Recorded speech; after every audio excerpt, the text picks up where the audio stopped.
Welcome to another episode of Screw the Clout podcast. Once again, I want to thank everybody, all our amazing listeners, for making us top 5 podcast on not only Spotify, but on every platform. I don't even want to bore everybody today because we say it every podcast, but we are 5, which means we could go 4 more spots. So again, I want to thank everybody listening. Without you, this wouldn't be happening. And without our amazing guests that keep you interested instead of hearing me speak all the time, it wouldn't be happening.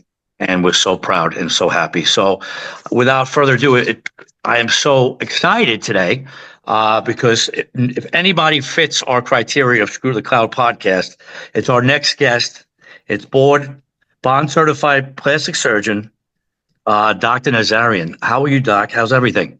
I'm great, Steve. Thanks for having me on today. No, thanks again. Thanks for getting on the West Coast. I know it's not that early, but it's a little early, so I appreciate it. Of course.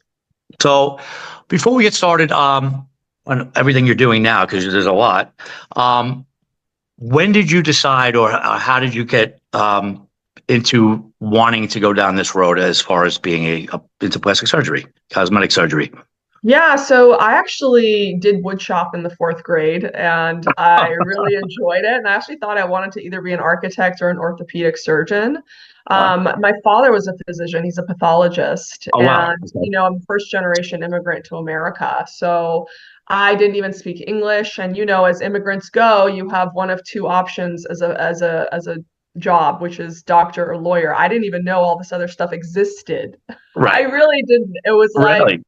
pick one of the 2, guaranteed kind of success. You'll always have a job and you'll survive kind of situation. So I started rotating with a orthopedic surgeon. I realized really, really quickly I didn't want a desk job. I really wanted to build with my hands.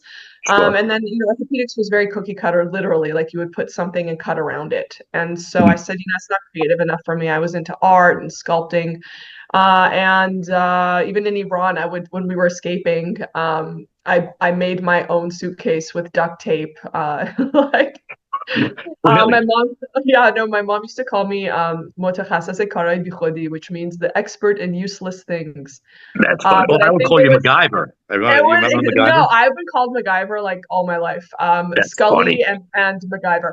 But yeah, so basically one of my friends was like, hey, why don't you look into plastic surgery? And so I started looking into that, and that was kind of it. When I applied to medical school and residency, I always said if I didn't get it accepted, because it's very difficult to get accepted into the field of plastic surgery for training, I just said I'd go into furniture design or something. Like I'd be building stuff in my garage, I think. That's if I didn't great. get That's great.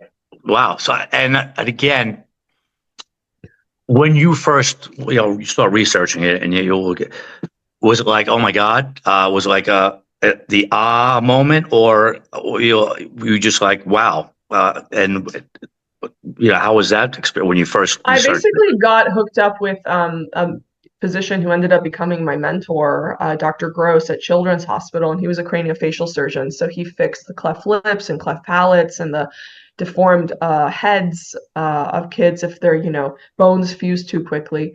And so I just went there and started watching him in the operating room and was just like, wow, this is it. This is for me. And that's quite a name to be involved in that type of industry, Dr. Gross. You know what I mean? He's amazing. He was. Oh, I'm sure he is. That's just name that's actually pretty funny. Now, you're not just like a plastic surgeon in like a small town in Detroit or Pennsylvania.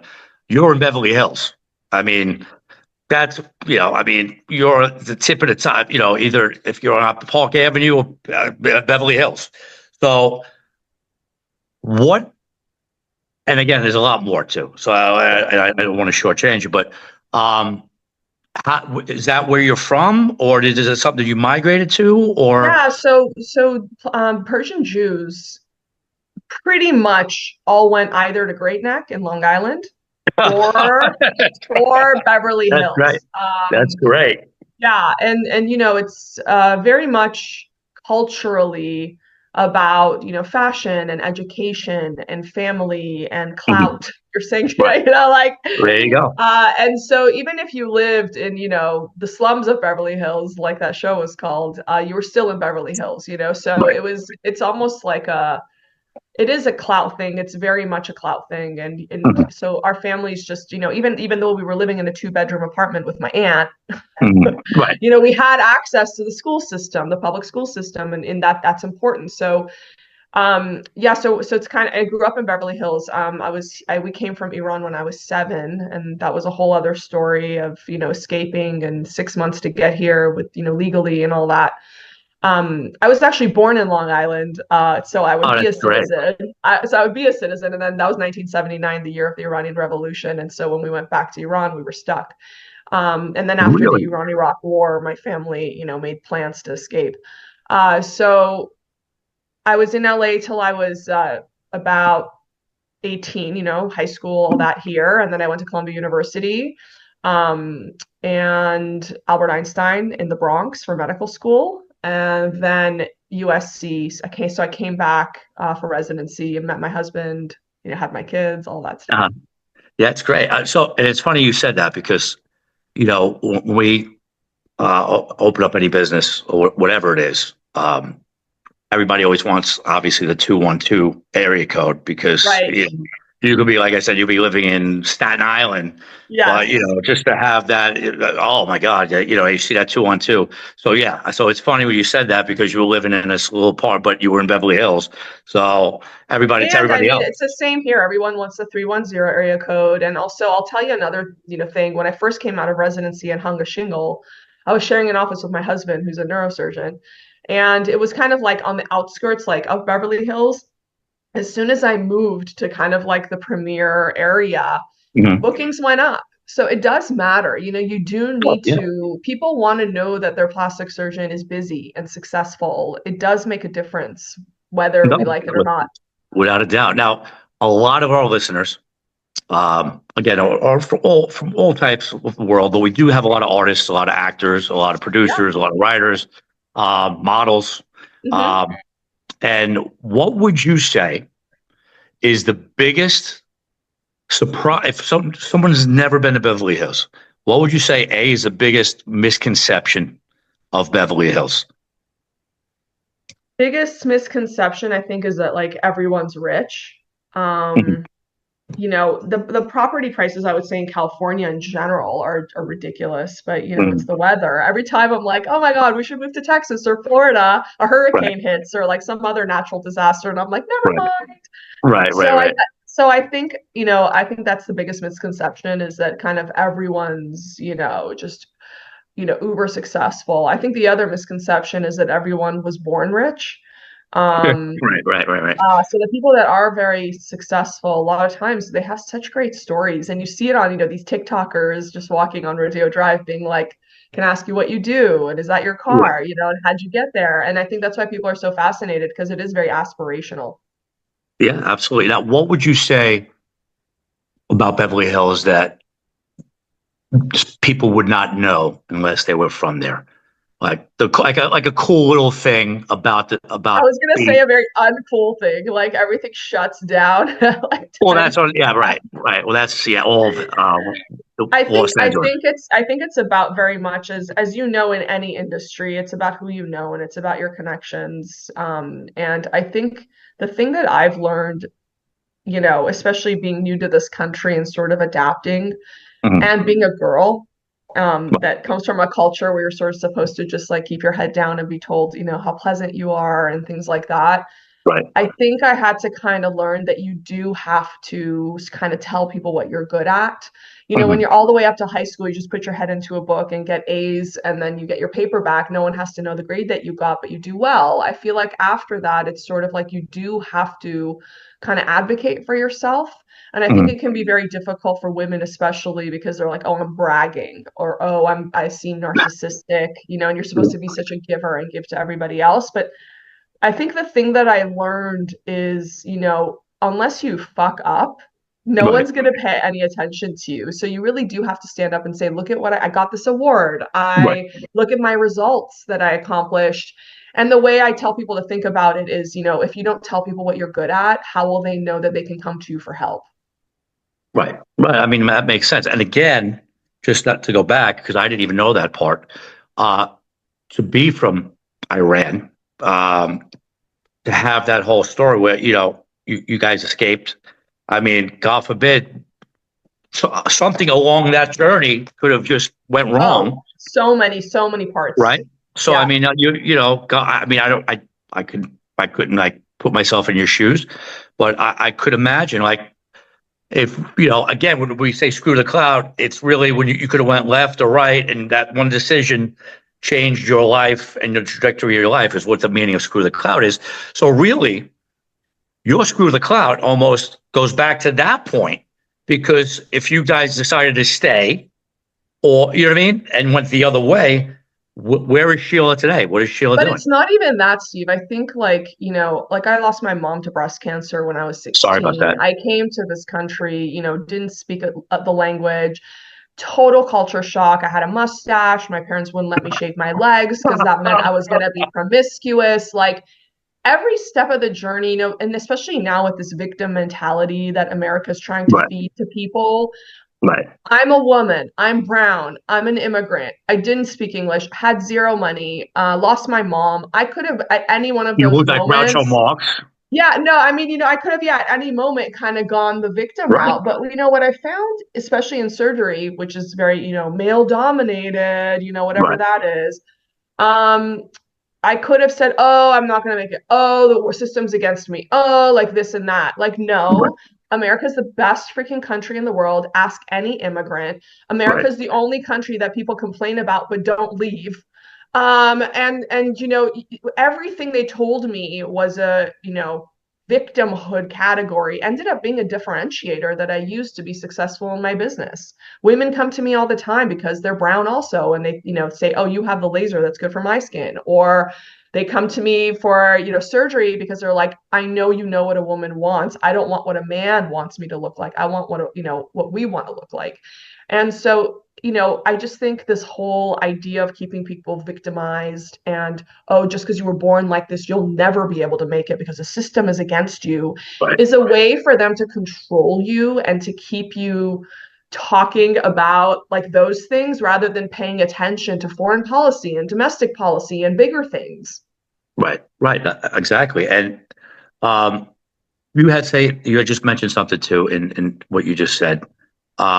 Why do you think that most surgeons in your field are male? Why do you think it's so male dominated? I would It's think, really, I mean, I'll tell you straight up, it's really hard. I mean, Steve, women are capable, and but we've even come today's really day and age, far. Let in me tell today's you, day and age, no, let me tell you, we're capable, but our biological clocks are still the same as they were 100 years ago. right, And, I was in the hospital in my 20s at least 80 hours a week. I was pregnant 3 times during that time period. I had 2 children during general surgery training, took 2 years off, got a business degree, and did research for the division. right, And then came back to 3 years of plastic surgery, had another kid during that time. I mean, it was, and I'll tell you, Steve, I was so profoundly tired. Is it possible? Yeah. Was it like, I don't know, like, I'm not gonna say it wasn't smart. I'm really glad I didn't. I would do it the same right. way all over again, but it is not for the faint of heart. I mean, I had to drive home sometimes and call my husband to come get me out of the car because I couldn't stand. I mean, that's how profoundly exhausted I was. Wow. Well, I mean, again, that's a great answer that I would never even think of. Again, at the end of the day, whether it's now, 100 years from now, 100 years ago, women still have a biological. That makes a lot of sense. I didn't think of it like that. I thought maybe, like I said, it was just a profession that more males go into. But again, being a female, again, I don't know what the percentages are. It's 11, actually, plastic surgery, 11% are female. Okay, so what about patients? Would you say? 95% female. All right. So you would think being a female doctor It's a total advantage. It is a total is. advantage, It's a right? total advantage, but that's not what they made it seem like, right? When you're Right. coming up, they're like, the system's against you, like all this bullshit. And it's not, it's all about merit and talent and grit and hard work, like it is for anything else. There is nothing to all your listeners listening. Which There is again is the nothing, entrepreneur yes, mindset. nothing holding you down. You got this. Right. And again, what do they say? If it's too easy and there's not enough obstacles, it's not worth doing, right? No, or everybody would be doing it. Or everybody would be doing it. That's absolutely correct. 1,000,000%. So again, we went down the path, and now again, you're a founder of Nazarian Plastic Surgery, right? I have about 6 businesses now. All right, and again, obviously, Spa 26, right, Spa which is also in 26 is Beverly our Hills. spa. Yep. And then Now, what want to talk about? Let's talk about the first thing, the Nazarian plastic surgery. So it's you, and you have all people that work with you. Was that the first business? Yes. Okay. And then Spa 26, you said you have numerous businesses. Is it all kind of within the same world, though? It is, but like for example, the reason why I separated out the businesses, Steve, is because when you start a business, you should Mhm. always have in your brain selling the business. So you want to set up the businesses in a way You are that it'll fucking, be. you are fucking amazing as far as if I You could have have. no idea, Steve. Wait till you I'm follow me telling on you, because like I said, Instagram. when we thought about this podcast, listen, I have all types of guests from all different worlds. But what I'm saying is, if I had a box of all checks that I would love to hit on a particular episode, I mean, you've basically you've hit it, you've checked everyone in the first 20 minutes. I mean, that's crazy. We haven't And even yet, gotten started, Steve. please Yeah, tell us what so you just said, because that's so important. Tell us what yeah, you just no, said when you again. start a business, you should have in mind what it's going to look like when you sell it. And so all of my businesses have their own Instagram and social media. All of the businesses have their own EIN. All of the businesses, you know, are set up in such a way with checklists, and we call them Bibles, that you can expand it into multiple locations.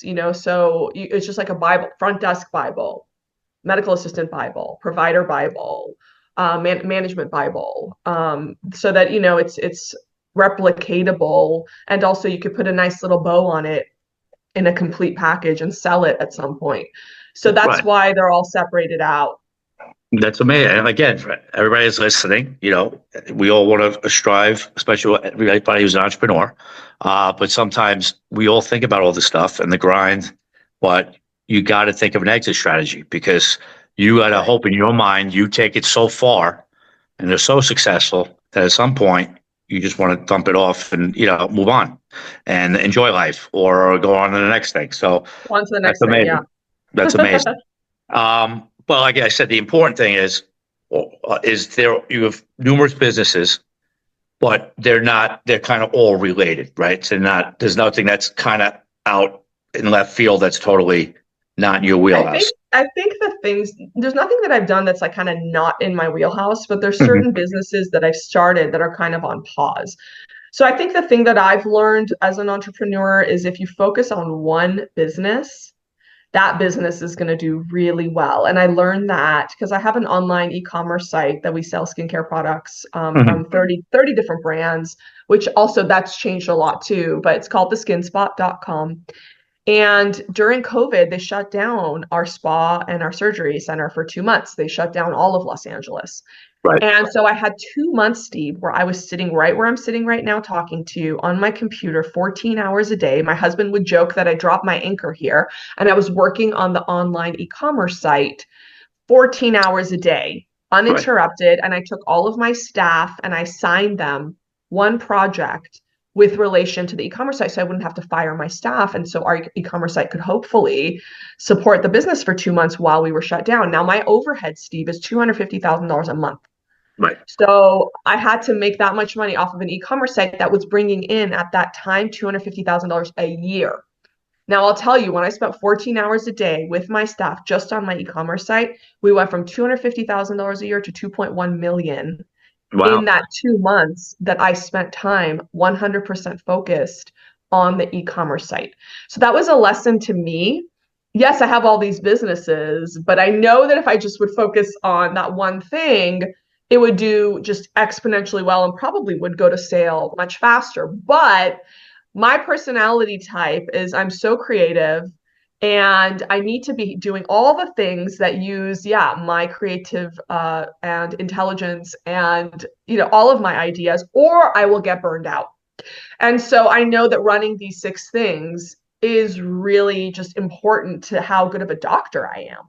So sometimes I know one of my patients asked me, when you're doing all these other things, like I literally like 2 days ago, I did a facelift, eyelids, upper lip lift, tummy tuck, fat transfer, came home for an hour and went on Fox News.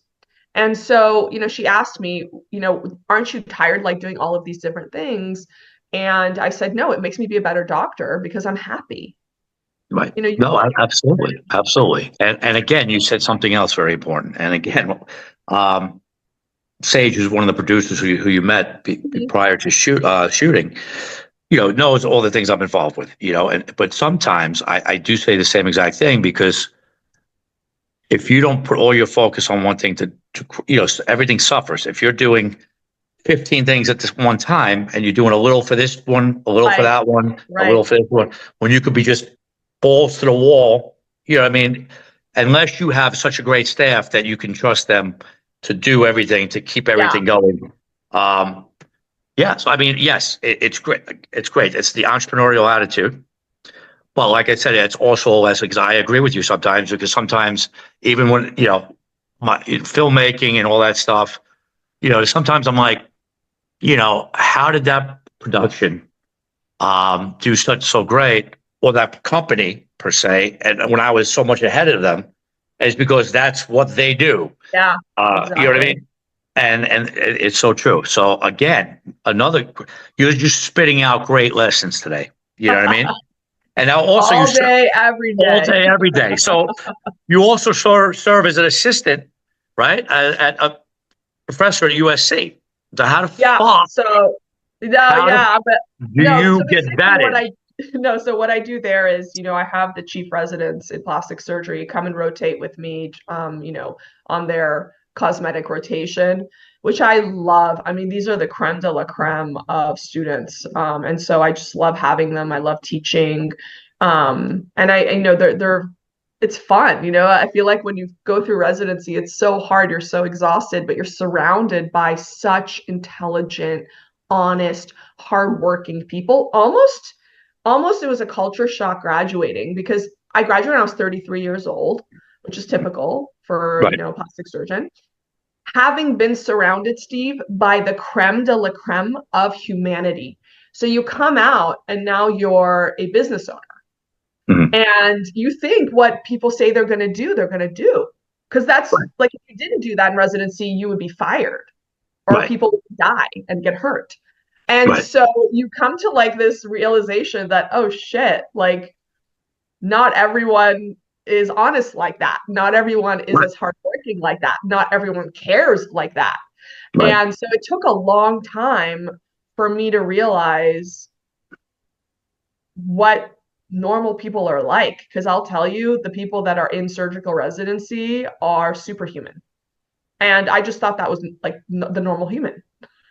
Right. No, again, and it's funny, and I'll just relay back to myself with again it's funny like when you go to these events like some like red carpet event or whatever, and you see somebody and you're hey, what's up, what are you doing, what are you working, oh, I'm working on this film, whatever, and I'm like, Yeah. oh, that's amazing, let me know, I'll whatever, I'll come support, and then you see him a year later, I'm like, hey, what's going on, oh, I'm still, I'm waiting for that film, and I'm like, Yeah. really? And then you see it's almost 2 years gone by and and I'm like, dude, I shot like 5 productions. Just do it. I mean, what do Yeah.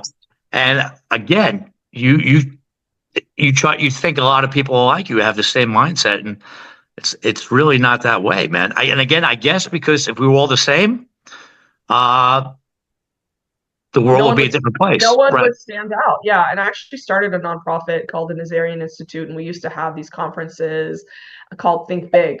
where we would have like Kris Jenner come and keynote, and Bethany Frankel, and the co-founder of Jimmy Choo, Tamara Mellon. And it was, we would go through business and branding. And the way it morphed, Steve, is the first day was like, here are the skills.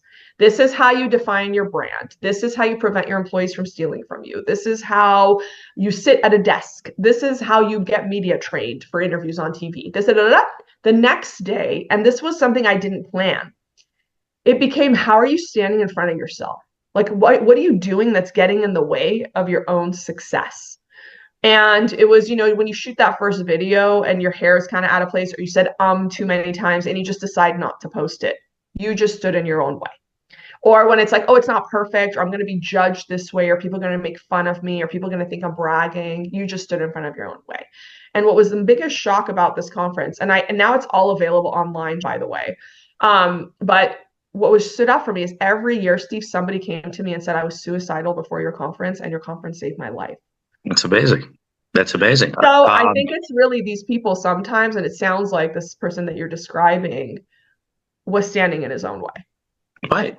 I mean, you can't wait for the perfect storm sometimes. You have to. Right. You just got to get it out there. You got to do it. You do it. And right. So again, it's funny because I thought most of our conversation was going to be about, your profession and, all your Not accolades. At all. Like, the things I talk about the most are politics, religion. Or don't get me started with that. Yeah. Like religion, like all the things you're not going to talk about, because the way I feel is, I have 3 kids. One of them's applying to college this year. And I don't want her to go to college and be walking on eggshells, worried about this person's feelings and that person's feelings. You have to understand, we escaped the Ayatollah. Okay. We had leaders like Saddam Hussein and, Khomeini. And so when I hear things like, oh, Trump mean tweeted this and that, I'm like, are you freaking insane? Like we're used to like Saddam Hussein. Like, are you like kidding me? Right. And I'll tell you what. And I want to protect that thing that my parents left everything behind to bring me and my sister to America so we can have freedom of thought and freedom of speech. So a lot of my time these days is actually spent educating Americans about, policies and, making sure America doesn't become Iran. Right. And you know what? Like I said, I'm not going to get into it either. But it's funny because, I'm in Hollywood, on that end of the world right now, where we all know where a lot of they stand. And then I come from a family, and I was a police officer. Yeah. So, so right. So we know where I stand politically. I will never say it. And again, isn't that sad? I have to say, but you know what? I would never say it. Let me tell you, it's really, really sad, Steve. It's sad, and sad? I'll tell you, it's so sad. You're in America. What is this? If I want whoever I like, whoever I want to vote for, the only thing I will say, the only thing I will say is 4 years ago. Yeah. When the election came. Yep. Even the people that were on the right, all the people that were on the right, who they voted for, they wouldn't say, I'm on the right while I'm voting for Trump. Now, what I noticed is they're having an event. I got invited. Trump's going to be at Madison Square Garden, and that's awesome. That would never fucking happen 4 years ago. It's crazy. But you know what? I think people are understanding, and I'd like to take literally a minuscule particle of credit for this, is that, we are in America. And if you don't practice your freedom of speech and freedom of thought, how are we going to learn from each other? People are just in their own echo chambers, and you have to talk to people. Like I've been going on debates a lot. I feel like I'm like the Ben Shapiro of like the Persian Ben Shapiro right now, completely accidentally. Did not want this to happen, but it's that important to me that my children, as they grow, and their children feel like they can have honest conversations like the ones we're having right now. That's America. Right. That's the beauty of America. That's why people leave these other oppressive countries to come here, to just be able to like talk to people. I remember when I was at Columbia, which has become like the biggest shithole on earth. Oh my God. Right now, I'm not even applying there. Look at me, Steve. I came here with like 0 connections, and I'm like, I have legacy at Columbia. And I'm not even letting my kids apply there at this point. But when I went to Columbia, the best parts, I remember no classes that I took except for criminology, which was really cool. But I remember, which is why everybody called me Scully and thought I was going to go into the CIA. But the things that I remember are those 1 a.m. conversations with somebody who was completely different from me in the dorms, Right. in the hallways, sitting on the floor, just talking to someone who was totally different from me and learning from them and telling them what I thought, what my lived experience was. And so that's what I want for my kids and for my grandkids. And, that's why I started speaking up. And I have a Netflix show too. We got Emmy nominated, all of that stuff. But what's more important? What is more important? To me, Mhm. the sacrifice that my parents made to leave our very comfortable life in Iran and bring here so their two daughters can have a chance. Right. That is so much more important to me to honor. And I'll tell you, Steve, when I first started out, I thought I was going to lose everything. I thought I was going to lose my business. I thought I was going to lose my friends. And you know what? The complete opposite happened. So many blessings, so many opportunities, awards. I'm getting a humanitarian award for the second time this year in December. Amazing. Um, Congratulations. it's just God rewards the authentic, and everyone talks about authenticity, but how many people are actually authentic? I Uh, want that. I crave that. I want to be surrounded by truth tellers, even right. if they disagree with me. Right. No, absolutely. I 100% agree with you on again.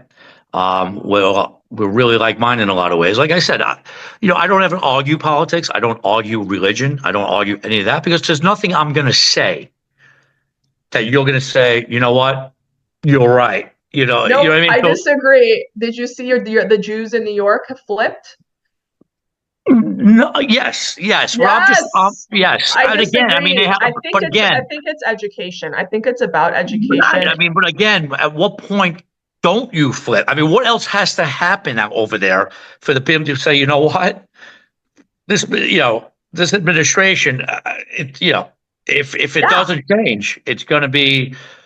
I don't even know what the country's going to look like in 4 years. So, especially where you live and where Oh I my am. God. And where you are. I know. I was just there. I was in New York like a month ago and it was empty. I was like, Yeah, you know why is what? there parking available in Tribeca on a Friday night? Like, what is happening? Yeah, I know. Everyone I feel like left. The only time where it was busy again and normal was UN week when everybody was there for the Right, UN. right. Absolutely, But it's absolutely. empty. I mean, am I wrong? I just like I'll I tell do. you. When again, I was a cop during Giuliani years, right? So Yep. Yep. again, he cleaned everything up, him and Bratton, Yep. and again, he turned Times Square into Disneyland. I know. Disneyland, yeah, Elmo, people taking pictures with the naked cowboy. Yep. I recently, within the last like week or two, was walking through Times Square. This is the first time since I was a kid that about 3 times people offered me cocaine. And I'm like, what? What? I mean, I'm like openly, and nobody gives a Steve, what fuck. does that say about you? Maybe you should change the way you dress. Again, maybe right. Maybe I should. I'm telling you. I mean, like I Get a said, I different haven't. haircut. I don't I might know. have to. I mean, I had to make sure I was primed properly today when I was going to get on the phone with you. I'm like, I don't want to be judged here by the. No, But I shut that off. Don't no, worry. I I'm know. kidding. I'm joking. I'm joking. So, um, the one last question I do want to ask, Yeah. going back to, Yes. uh, we've gone everywhere. What is like? I'm trying to articulate it in a way where what is the way you don't implicate yourself in anything weird. What is like the weirdest experience that that came across in your office that you like, or like what was the weirdest type of request that somebody had, or what's like the Yeah. weirdest story? Let's say I'll that to tell keep you, it like, another lesson I think for the entrepreneurs while I answer that question okay. is you will attract what you put out. So if you follow again me on Instagram, Dr. Sheila Nazarian, I have an Instagram, by the way, for every single And we're going business. to cover that. We're Yeah. going to close out with So, all but of if it. you follow me on that, you'll see what I put out is straightforward, intelligent, professional, not, and the model surgeon, my surgical Instagram, there's no big boobs. Everything's natural. My hashtag is natural by Nazarian. Everyone doesn't look like that. Even if I did every single plastic surgery I know how to do on you, you will look like you had nothing done. That's been my brand since I came out. And Mm. so who does that attract, Steve? Weirdos or normal people? Who wants to Right. look normal? Normal Right. people. So Right. I've had some strange requests like early on in my career, kind of before I branded myself Mm. as like the natural result plastic surgeon. Mm. Like some guy asked me to chop his earlobes off, and I was like, yeah, no, I'm not going to do that. And then he like ran out of my office in a cold sweat. But that happened maybe my first year out of residency. My practice, I've never had a single patient show me a picture of a celebrity and say, I want to look like this. All of my patients say, I want to look like myself, but a healthy version, just more virile, more healthy, less tired, less sagging. Right. And so I don't get, I mean, I've had strange things Request. come up where maybe a patient has a genetic deformity that they cannot be intubated, for example. I can't put them to sleep, so I had to do their tummy tuck awake, but it was, such a bad deformity of their neck that no anesthesiologist would put them to sleep. So little by little with, local anesthetic, being able to do large surgeries awake, um, it's not a weird request. It was Right. a Yeah, it's not request really good. Right. we had to do because of her, genetic makeup. But I just think, again, if you don't want to attract strange people, don't Right. post strange shit. And my patients are the smartest, most successful. Like literally any one of my patients could be a podcast guest for you. I talk about, just like this podcast, we talk about plastic surgery for about 5 to 15 minutes. They already know what they want to do because they've watched my videos on YouTube. They know what's going to happen to them and what they're going to look like. And so we just talk about tax strategies and Right. where's the best places to invest and politics and social commentary. And so I constantly feel like I'm growing. And again, great antidote to burnout because I'm constantly learning from my super cool, intelligent, successful patients. That's you could tell you've done many interviews because you know what you answered the question without answering the question. So that's great. No, but I Nobody like that. did. I I mean, love but it. again, And I don't get weird requests because no, I no, don't no. get I'm kidding. weirdos. You I'm know? totally. Yeah, I'm playing with you. I'm only kidding. And again, the last thing I'll bring up, and you had mentioned, it's funny because you give me segues.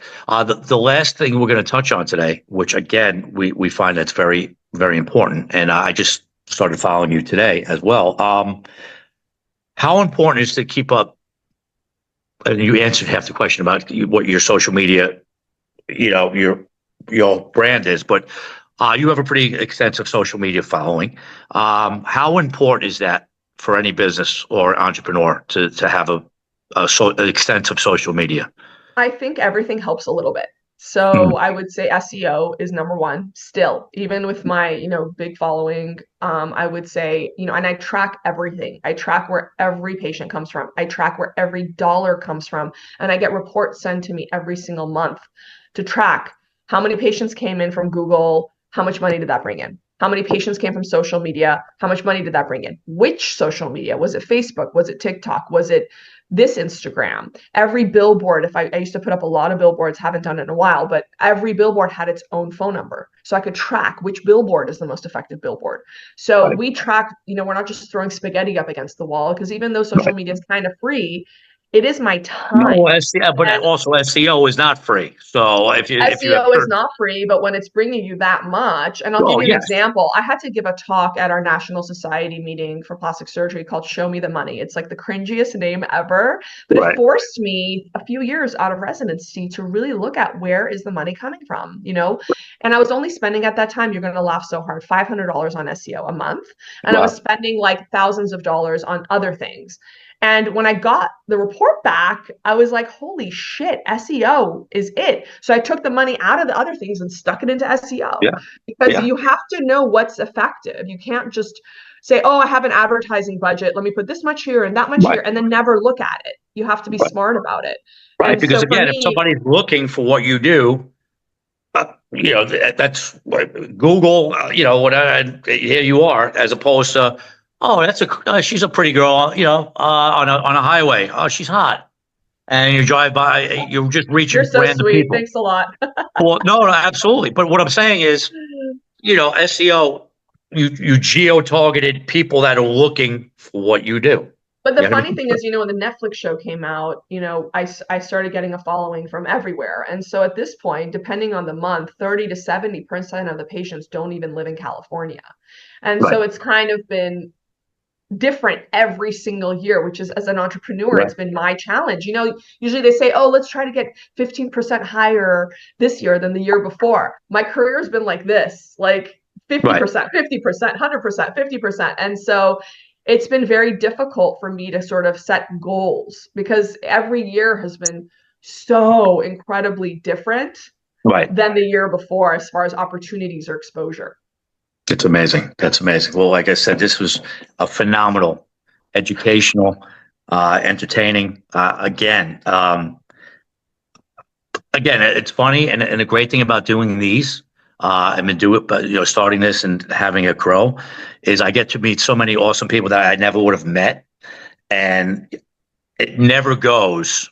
Every time I come on, obviously we all have preconceived notions of who we're going to speak with, right? Yes, yes. So, you know, sometimes I'm like, oh, it's going to go like this, and Yeah. it goes totally different. And sometimes I'm like, oh no, she's a doctor. She's Beverly Hills. She's going to be a little more, buttoned up. And again, you spoke freely, awesome, and you're very obviously buttoned up and professional, but very charismatic and very Thank easy you. to talk with, and it was awesome. So Thanks so much. before we let you go, Doc, Yeah. can you just share with people that are listening out there how your 15,000 handles that they can reach you at, and yeah, so they can follow you and see what you're up to. Yeah, so on YouTube, I'm Nazarian Plastic Surgery. On TikTok, I am Dr. Nazarian, spelled out doctor. On Instagram, I'm Dr. Sheila Nazarian with a not spelled out doctor, Dr. Sheila Nazarian. And then if you're into watching live surgeries, I show everything. That's the model surgeon on Instagram. Wow. And if you want to see spa, lasers, and injectables, and peels and skincare, that's Spa 26. The e-commerce site is The Skin Spot. My own skincare line is Nazarian Skin. And we're going to be going on QVC next year, God willing, and launching that in a big way. And I'm working, my Netflix show is called Skin Decision, and it's very emotional, very docu-series about why people get plastic surgery. And I think if you have misconceived notions about plastic surgery, the first episode is a woman that was shot by her husband 6 times. Oh my God. And yeah, so you will see the real reasons why people get plastic surgery. It might change your mind a bit. And I think it really changed how people view my industry. And I'm working on another show soon. So stay up to date. Absolutely. And like I said, this was an amazing episode. Thank you so much. Obviously, we're all going to follow you, myself, let's do this again. Of course, my pleasure, anytime. And once again, this was a great episode. I can't wait for everybody to hear it and see it. Once again, my name is Steve Stanulis. We'd like to thank our producer, Sage Spielman, our sponsor, Believe, and amazing guest today, Dr. Sheila Nazarian. And my name is Steve Stanulis. We'll see you next week. And if you dream out loud. We'll see you real soon.